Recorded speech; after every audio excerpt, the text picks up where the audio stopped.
ধর্মীয়ভাবে ভাই বলে যে সুদ খাওয়া হারাম, সুদ কোনো ধর্মেই নাই যে সুদ খাওয়া যাবে। তো বাংলাদেশে যে সমস্ত এনজিওগুলো আছে, এনজিওর সুদের এইগুলো হচ্ছে বিভিন্ন রকমের বিভিন্ন এনজিও। সাপোজ মনে করেন এর মাঠ পর্যায়ে যে এই যে গাছের যে শিকড়গুলো আছে, এই শিকড় হচ্ছে মাঠ পর্যায়ে যারা কাজ করে, আপনার মাঠ কর্মী যারা, তারা হচ্ছে শিকড়। এই শিকড় দিয়ে আস্তে আস্তে সুদ বয়ে নিয়ে যাচ্ছে।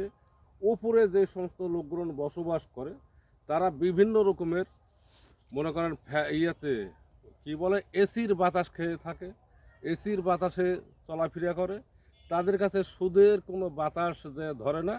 সুদের যত বাতাস এই যে শিকড় যেটা বলে, মাঠ পর্যায়ে যে সমস্ত মাঠ কর্মী থাকে তারা সুদের টাকা নিয়ে আসে, নিয়ে এসে তাদেরকে দেয়। তারা যে এসির বাতাস খায় সেখানে সুদের কোনো বাতাস লাগে না।